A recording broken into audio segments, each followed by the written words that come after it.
children put my suitcases next to the front door and told me they had already found a place for me. Quiet nursing home on the outskirts where I would be better taken care of. I am Rose, 63 years old, retired teacher from the historic district of Savannah. They expected me to cry, to cling to the doorframe, beg them not to take me out of my own house. Instead, I dried my hands on my kitchen apron, walked to my bedroom, and started folding clothes. Don't know me as well as they think. That morning had dawned with a generous sun streaming through the wooden windows of my antebellum house. One of those Savannah mornings where the air smells of damp earth and the magnolia flowers in the courtyard. I was brewing chicory coffee and listening to the kitchen radio when I heard Richard's car park in front of the wrought iron gate. I thought they were coming to have breakfast together, like before, when we were still a real family. Richard walked in first, his suit jacket slung over his arm, his jaw tight. Behind him came Valerie, my daughter, expensive leather bag hanging from her shoulder and her eyes glued to her phone screen, as if what she was about to do didn't even deserve the dignity of looking at me. They didn't give me a greeting kiss, told me everything before they even opened their mouths. Mom, turn off the stove. We need to talk, Richard said, pulling out a chair without asking permission and sitting at the head of my own table. I poured the coffee into 2 ceramic mugs I bought in Asheville 20 years ago and placed them in front of them. Neither touched them.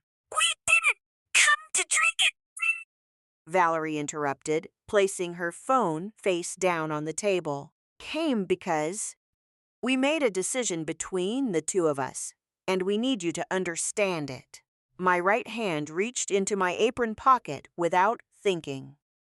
There, at the bottom of the worn fabric, was the key, old copper key, with a handle carved in the shape of a flower. The exact key my mother used to open this house the day she bought it. The same one I used for 34 years to walk in and out of this place that I kept standing on a teacher's salary. I squeezed it between my fingers, feeling its familiar weight, its worn edges, its cold temperatures, slowly turning into the warmth of my hand. What decision? I asked without raising my voice. Richard loosened his tie knot and cleared his throat. He had rehearsed these next words in front of a mirror. This house is too big for one person, Mom. It's over 100 years old. Foundation is old. The roof needs work. You can't take care of all that anymore. By yourself. We talked to a really good place out in Statesboro. Trained staff, gardens, everything. You're going to be much better off there than here alone with a house falling down around you. Statesboro, over an hour away from Savannah. I said it silently to myself, tasting the distance those words represented.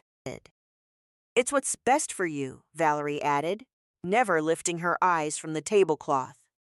And we can take care of the property in the meantime. Pay the property taxes, the upkeep. This house in the historic district is worth a lot right now. We could rent it out or look into another option to help with your nursing home expenses. Another option. They knew. Historic district had spent the last 3 years filling up with trendy restaurants and art galleries. Real estate brokers circled the neighborhood like vultures, offering prices that my lifelong neighbors had never even imagined. My house, with its exposed brick walls, its courtyard magnolia, and its classic southern facade, was exactly the kind of property out-of-toners paid fortunes to turn into a boutique hotel or a specialty coffee shop. And my kids knew it better than anyone, because I had told them myself never imagining that piece of information would one day be used against me. Hand that wasn't holding the key rested on the tablecloth. I looked at Richard. I looked at Valerie, the same children I carried on my back down these very hallways. The ones who cried when they were sick, while I put damp washcloths on their foreheads at 3 in the morning. The ones who asked me for money for college, for their first apartments, for Richard's business that quietly went bankrupt, which I never mentioned, so as not to hurt his pride. I understand, I said. Richard blinked. Just like that? Yes. Son, I understand perfectly. I'm going to pack. I got up from the chair calmly, took off my apron, folded it over the backrest, and walked to my room without rushing. I heard my kids murmuring in the kitchen, completely baffled by my lack of resistance. That was exactly what I wanted. I closed my bedroom door, sat on the edge of the bed, and took one deep breath. It wasn't fear I was feeling. It was the cold, surgical clarity of someone who has spent years preparing for a moment they hoped they'd never have to face. Pulled 2 suitcases from the closet and started packing the essentials. Clothes, medication, the book I was reading, photo of my mother in its wooden frame. I didn't touch the potted plants in the courtyard. I didn't take anything down from the walls. I didn't empty the dresser drawers. I left the house exactly as it was, as if I were coming back the very next day, because I knew I would. Before stepping out of the room, I slipped the copper key into the pocket of my heavy wool slacks. It settled there like it always had, as if that pocket had been stitched specifically to hold it. The drive to Statesboro was dead silent. Richard drove with the radio off. Valerie answered texts in the passenger seat. I sat in the back, watching Savannah turn into highway, the highway into towns, towns into rural farmland. The landscape was beautiful, but every mile was a message. Far from your bank, far from your lawyer, far from everything you built. The nursing home was a purely functional building, joyless.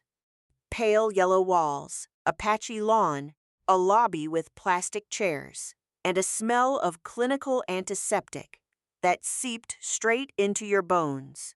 The woman who greeted us had a face heavy with exhaustion. She gave us a 5-minute tour before pointing to my bed, tucked inside a shared room where 3 other women were quietly dozing. Richard paid the first 2 months up front in cash. He didn't look at me while he did it.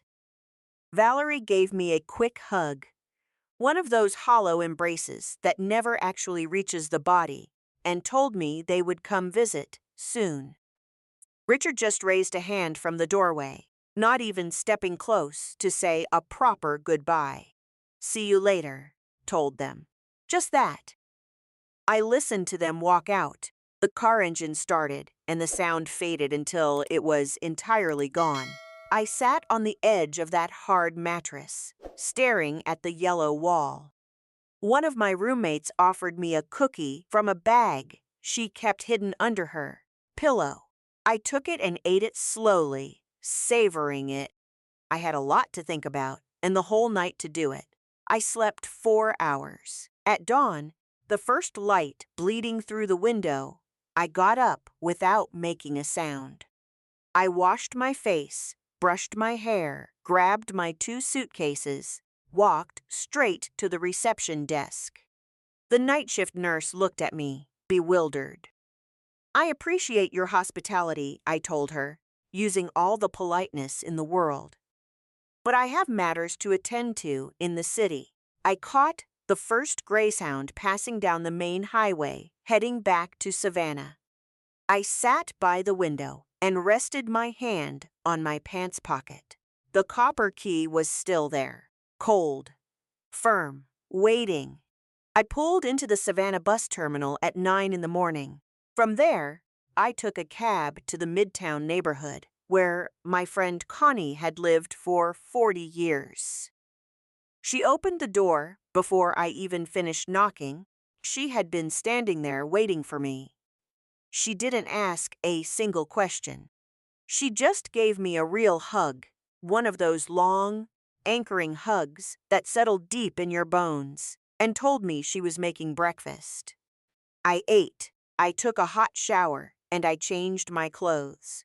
When I walked out of the guest room, Connie had a fresh mug of black coffee waiting for me, along with the address for Arthur Vance's law firm scribbled on a piece of paper. She always knew this day might come. Attorney Arthur Vance had his office on Bull Street, on the second floor of an old building that smelled of parchment and floor wax. He was a man of about 65, dead serious, with thick-rimmed glasses and a habit of steepling his fingers over his desk when he listened to someone speak.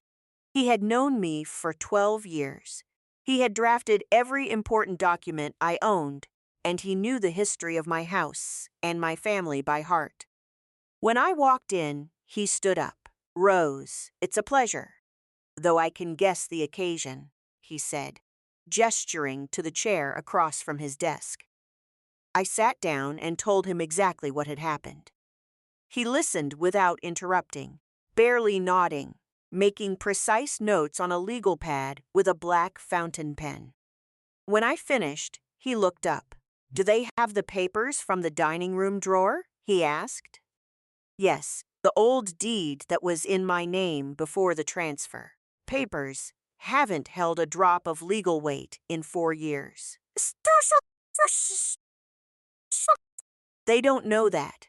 And if they find a buyer willing to close without running a full title search, they might try to pocket a down payment before the fraud comes to light. That is exactly what we need to get ahead of. 4 years earlier, when Richard started asking to borrow money with excuses that changed every single time, and when Valerie tried to convince me to put the house up as collateral for a business loan I never fully understood, I knew some things in my family had fractured, something that couldn't be stitched back together. I went to Arthur Vance, told him my fears, and asked him to help me protect what I had built with 30 years of a teacher's wages. What we did was simple, and it was bulletproof. I sold the house to a civil foundation dedicated to preserving the architectural heritage of historic Savannah. I simultaneously signed a life estate clause in my favor. On paper, the house was no longer mine. My legal right to live in it was absolute and irrevocable until the day I died. The money from that sale, an amount that surprised even Arthur Vance, given how much property values in the district had skyrocketed, went straight into an ironclad trust in my name, managed by a bank with highly specific instructions. Neither Richard nor Valerie knew a thing about it. I never asked if they suspected anything. It was enough for me that they couldn't prove it. That afternoon, Arthur Vance and I worked for 3 solid hours. We reviewed every document, updated my will, drafted a formal notice for the county clerk's office that would trigger an immediate red flag against any attempted transaction on that property. I also signed a declaration of full mental capacity, evaluated and backed by a medical doctor who visited the firm twice a week for elderly clients. I answered every single question with the exact same sharp clarity I had used to teach a classroom for 30 years. Doctor signed off without a shadow of a doubt. When I walked out of the law firm, the late afternoon sun was warming the sidewalks of Bull Street. I walked slowly, the manila folder tucked under my arm, feeling the copper key press against my thigh, through the fabric of my slacks. Everything was in order. The chessboard was set. Now, I just had to wait. I didn't have to wait long. The very next day, while I was drinking coffee in Connie's kitchen, my phone rang. It was Miss Hope, the neighbor from across the street. Bakken, the woman who had been baking peach cobblers for the neighborhood block party for 40 years, who knew every single movement on our street better than a surveillance camera. Rose, honey, where are you? Your kids showed up this morning with a man in a suit. He brought a tape measure and a camera, and he's been measuring the rooms and the courtyard. They opened all the windows. The man has a clipboard, and he's writing everything down. What in the world is going on? I took a slow, calm breath. I had already pictured this. Hope, can you do me a massive favor? Anything you need, sweetie. If you can, wander over and offer them something. Water, iced tea, whatever. Just casually mention that you miss me, that you haven't seen me in a few days. I want to know exactly what they tell you. She hung up. 15 minutes later, she called back. Her voice was no longer curious. It was furious. Rose, your son told me you're in a rest home because you can't manage on your own anymore. Your mind is getting a little clouded. They're handling everything, so you don't have to worry. And that girl, your daughter, big. She asked the man in the suit if they could fast-track the paperwork with the documents they have, 'cause they've got a highly interested buyer who wants to close before the end of the month. The end of the month. They were in a hurry. A rush is always the most expensive mistake made by people operating on greed instead of logic. Thank you, Hope. Don't worry about a thing. Keep chatting them up if you can. But don't raise any suspicions. This is going to be resolved very soon. That night, Arthur Vance called me from his office. His contacts in the real estate circuit had confirmed that the brokerage Richard hired had requested an emergency meeting at a title agency on Broad Street for 2 days from now. Buyer was a hospitality group looking to gut the historic home and turn it into a boutique inn. They had agreed on a $50,000 cash deposit to secure the deal while the final paperwork cleared. $50,000 was exactly what their betrayal was worth to them. That was the price tag they slapped onto 34 years of my life inside those walls. I will be there, Arthur, I told him. I want to be in the room. I knew it the second you walked into my office, Rose. We'll have everything ready. Title agency on Broad Street was housed in a modern building, its mirrored glass facade reflecting the heavy downtown traffic. I arrived 20 minutes before anyone else, accompanied by Arthur Vance, who kept his black leather briefcase clutched tightly against his ribs. We took a seat in the waiting area, settling into 2 armchairs tucked behind a structural column, keeping us partially out of the direct line of sight from the front doors. I had dressed with absolute precision. A cream-colored linen blouse, dark charcoal skirt, sensible leather flats, and my hair pinned back without a single strand out of place. In the right pocket of my skirt rested the copper key. I touched it once, then crossed my hands over my lap and waited. I watched them walk in through the glass entrance. Richard led the way in a tailored suit, walking with quick, clipped steps and that nervous habit he has of darting his eyes sideways when he's anxious but trying to hide it. Behind him came Valerie, wearing a dark dress and long earrings that swayed with her stride. Bringing up the rear was the real estate agent, a man in his 40s, with a sleek briefcase and aggressively polished shoes.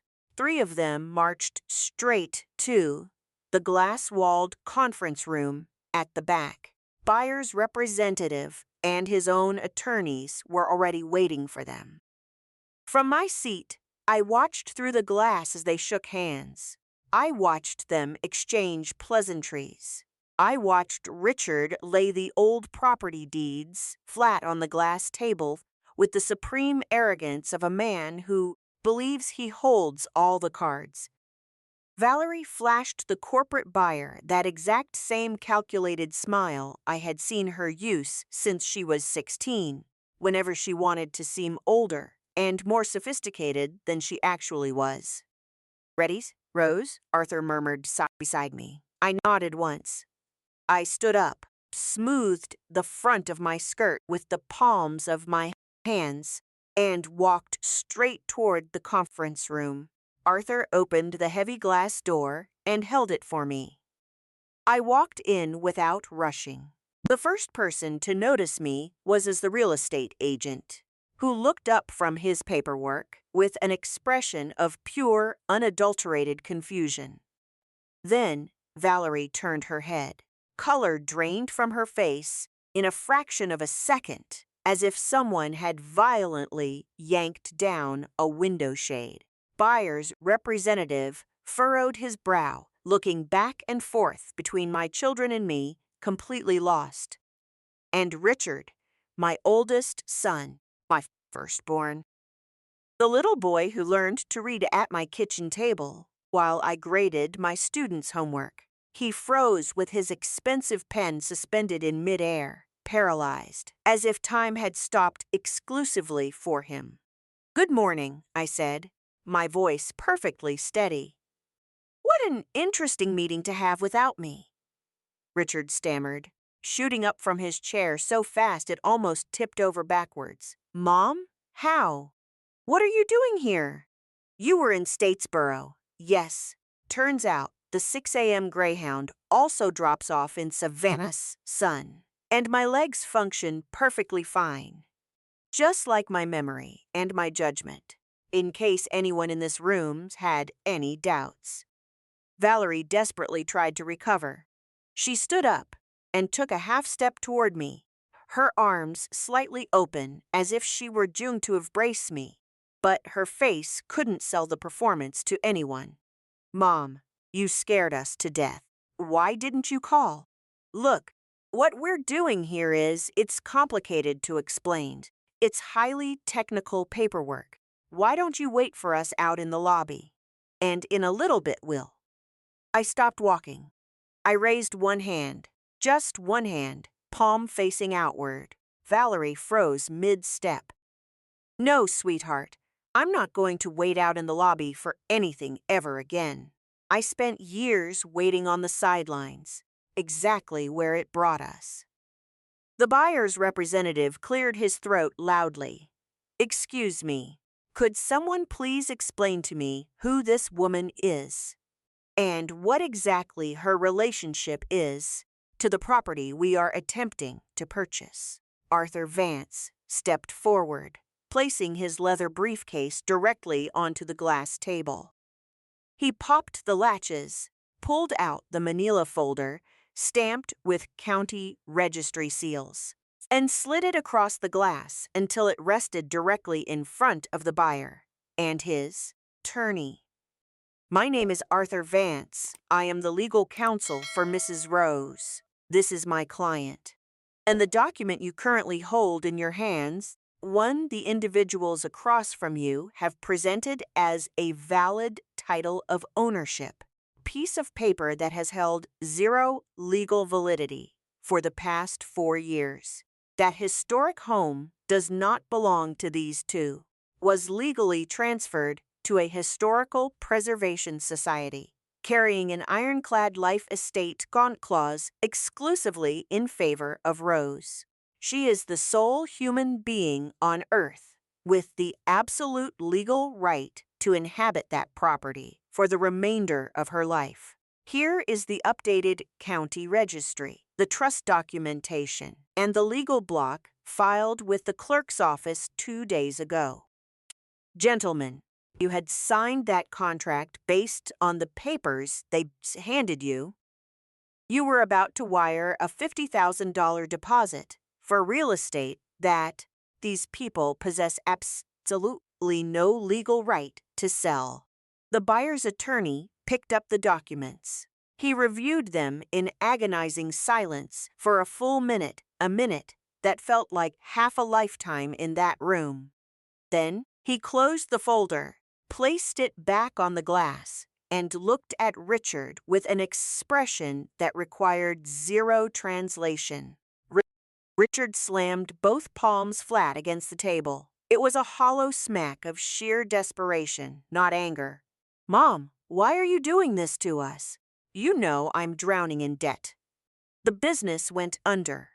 The bank is breathing down my neck. Valerie hasn't been able to make rent on her storefront in months. This house was our only way out. It was our inheritance." I looked my son dead in the eyes. There was no rage left in me. Just that eerie, unshakable calm that only arrives when you have nothing left to lose. Absolutely nothing left to hide. An inheritance is received when a person dies, Richard. And as you can clearly see, I am still standing right here, fully intact, making my own decisions. That house is not your inheritance. House is the result of 30 years of standing in front of a chalkboard with 40 kids in a room. It is the result of skipping my own vacations to pay your college tuition, of mending my own clothes, so that neither of you ever had to go without. I didn't sell it to hoard the cash.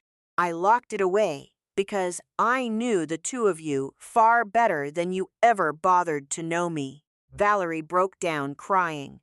It was a loud, theatrical sobbings, the kind of crying that begs for an audience rather than seeking actual relief. "You're leaving us in ruins," she wailed through her tears. "We are your own blood. How could you do this to your own children?" I took a slow breath. "I didn't do a single thing to you. You two made the active choice to lie, to manipulate, to attempt to sell a home that did not belong to you using an obsolete pieces of paper and the name of a mother you tried to declare legally incompetent just so nobody would ask you any uncomfortable questions. The only thing I did was protect myself before it was too late. And I would do it again in a heartbeat." The real estate agent was already violently stuffing his paperwork back into his briefcase without uttering a single syllable. Corporate buyer stood up, buttoned his suit jacket, and headed straight for the door. Right before stepping out, he paused and looked at my children with eyes like ice. "You should both be incredibly grateful that my schedule is packed this week," he told them, "'cause otherwise this little stunt would be ending in a criminal courtroom." The heavy glass door swung shut behind them. The room plummeted into a suffocating silence. Richard stood there, his shoulders slumped, his arms dangling uselessly at his sides. Valerie was dabbing her eyes with a tissue she pulled from that expensive leather bag. A bag she had probably bought on credit. They both looked so much smaller than the last time I had seen them, even though it had only been 48 hours. I reached into my skirt pocket and pulled out the copper key. I placed it directly in the center of the glass table. I did it carefully. No drama. I just set it down, letting it rest there, catching the harsh fluorescent light of the conference room. They both stared at it. Richard recognized it first. I saw the exact microsecond his brain registered what it was, because his face completely collapsed, losing every ounce of that artificial corporate hardness he had worn into the room. "Grandma's key," he whispered. "Exact same key your grandmother used to walk into that house for the very first time. Exact same key I turned in that lock every single day for over 3 decades. And the exact same key you were banking on disappearing right alongside me in a rural nursing home. Picked it back up and slipped it safely into my pocket. Arthur and I turned and walked out of the conference room. I didn't look back. There was absolutely no need to. The months that followed were incredibly peaceful. The kind of deep, restorative peace you don't even realize you were starving for until it finally settles over you. I went back to my house in the historic district. Preservation Society welcomed me with open arms. The courtyard with the magnolia tree was exactly the same, as if it had been waiting for my return, with the quiet patience of things that know exactly who they belong to. Picked up my adult literacy classes at the community center again, something I had put on pause during the months when family anxiety was eating away at my mind. I was sleeping through the night. I enjoyed cooking again. I took long morning walks without having to report my whereabouts to a single living soul. As for Richard and Valerie, Arthur gave me updates as time passed, not because I actively dug for them, but because in a city like Savannah, word always finds a way around. Bank officially foreclosed on Valerie's storefront after she defaulted on the loan. Clique of high society friends she used to get drinks with every Friday vanished into thin air the second her financial ruin became public knowledge. She is working as an administrative assistant at an insurance agency now. Richard had to surrender his luxury car and move into a cramped apartment on the outskirts of town. He is still aggressively hunting for a full-time job because his so-called consulting firm never actually got off the ground.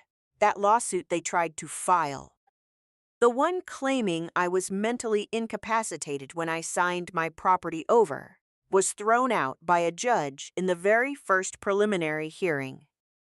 The magistrate reviewed the medical evaluations, the notarized signatures, witness testimonies, and ruled unequivocally that Rose was in full possession of her faculties, more than capable of making her own decisions, and more than capable of protecting herself from anyone who tried to cross her. One Wednesday afternoon, while I was shelving books in the back room I had converted into a personal library, there was a knock at the door. It was a young woman, 25 years old, who ran the after-school tutoring program at the same community center where I taught. Her name was Jenna. She was a relentless worker, punctual, driven, burning with the kind of raw energy that painfully reminded me of exactly who I was at her age. For life started stacking heavy layers of obligation on top of that fire. "Miss Rose, I'm so sorry to bother you," she said, her voice sounding unusually hollow. "I just really needed some advice if you have a minute." I invited her in. I poured us some iced water. We sat in the patio chairs next to the magnolia, which was blooming beautifully that month. "My fiancé wants me to quit my job at the center," she explained, staring down at her hands, which were tightly woven together in her lap. "He says we make enough money between the two of us now that I should just stay home once we get married next year. He says that way I can take care of things and not be so exhausted all the time. I love teaching. I love having my own paycheck.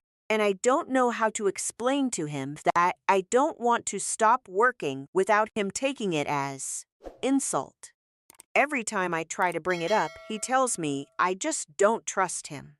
He says if I truly loved him, I wouldn't care so much about keeping a job."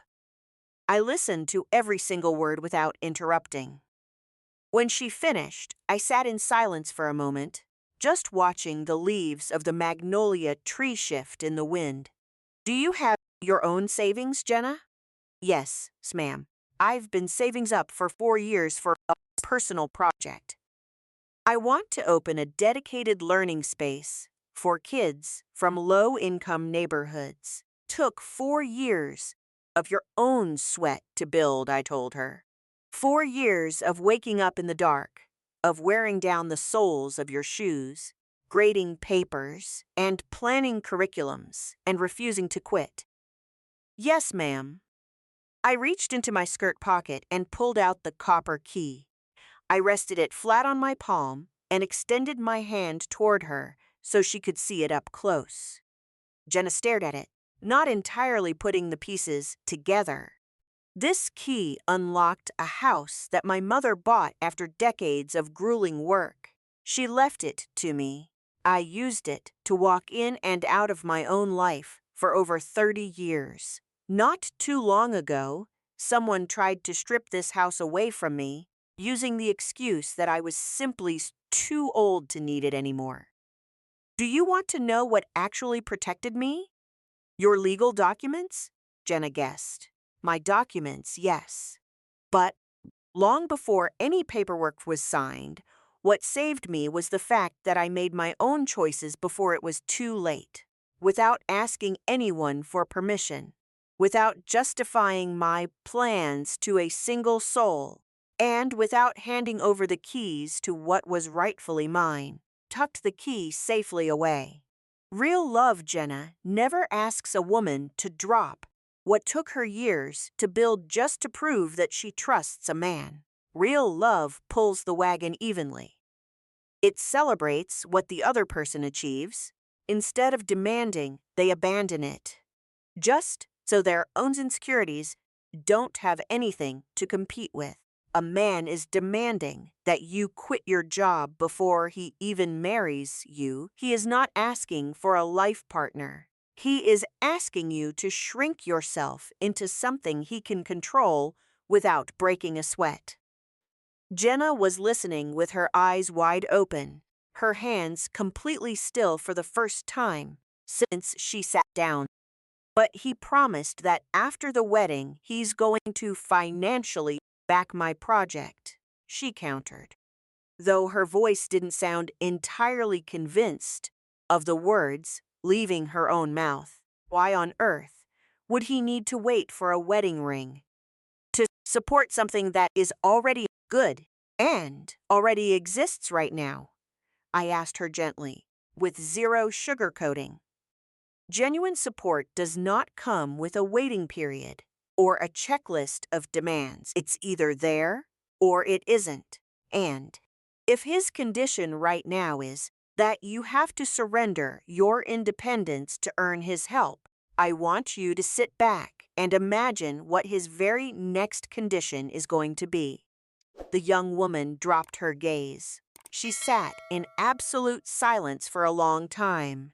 The magnolia tree rustled in the late afternoon breeze, releasing that scent that has always struck me as the most honest smell in the world. Unpretentious, unhidden. What would you do, Miss Rose? I already did it, Jenna. I protected what was mine while the clock was still ticking, and I haven't regretted it for a single day. She left half an hour later. She walked differently on her way out. Her spine was a little straighter, and the panic had vanished from her eyes. I watched from the front door as she turned the corner and disappeared into the rhythm of the city streets. I walked back out to the courtyard and sat down again. The evening was slowly bleeding out, painting the historic brick walls with that burnt orange glow that only exists in the South at a very specific hour. Pulled the copper key from my pocket and held it tightly between both hands, feeling its familiar gravity, its edges smoothed down by decades of friction. The floral carving on the handle that was almost entirely rubbed away, which I could trace from pure memory with my eyes squeezed shut. My children truly believed that old age was a medical diagnosis, believed that gray hair was a glaring signal that my judgment had evaporated right alongside my youth. They thought they could fold me over with a sense of urgency with financial jargon, with the sheer, arrogant pressure of simply being younger, faster, and infinitely more certain of themselves. What they failed to understand is that there is a very specific brand of intelligence you cannot learn in a university, and you cannot buy with a six-figure salary. It is the brutal intelligence that only comes from surviving things, from having gone hungry once in your life and swearing to God you will never go hungry again, from having trusted entirely too much and learning exactly where unconditional love abruptly stops the second money enters. I didn't act out of spite. I acted with surgical precision. There is a massive, gaping canyon between those two things. Knowing that difference is exactly what dictates whether you spend the rest of your life dragging a dead weight or walking completely free. I slipped the key into my pocket one last time and pushed myself up from the chair. I walked into the kitchen, turned on the cast iron skillet, pulled out the dough I had prepped that morning. I was going to make myself a quiet dinner, to eat entirely alone, sitting at my own table, inside my own house, with the front door securely locked from the inside, with the only key that matters, because nobody else can use it, because it is mine, and it always has been. That is not loneliness. That is pure, unadulterated freedom. And it took me 63 years and one perfectly orchestrated betrayal to finally understand that the only difference between the two often comes down to who is holding the key. A key isn't valuable because of the door it opens. It's valuable because of the undeniable right of the person holding it. Rose didn't hold on to that copper key out of blind stubbornness. She held on to it because she knew that genuine love will never, ever demand that you hand over what cost you your life to build. Protecting what is yours intelligently, in total silence, and before it's too late, is not an act of selfishness. It is the single most honest act of survival you can perform for yourself and for anyone who comes after you.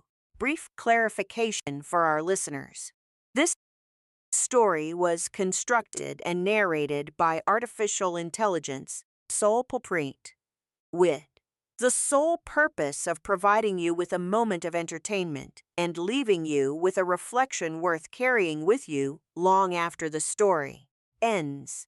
The narrative you just heard is a work of fiction, built entirely through artificial intelligence. Characters like Rose, her family, and her acquaintances, as well as the events and dialogue described, are the absolute product of algorithmic imagination. Any similarity or coincidence with real persons, living or dead, or with actual factual events is strictly accidental and entirely unintentional.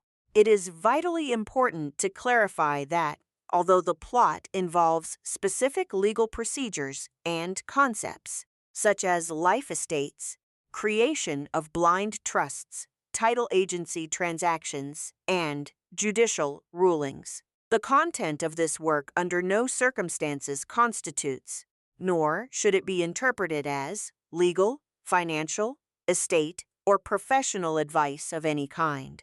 The legal concepts described have been heavily simplified and adapted exclusively for the dramatic development of the narrative.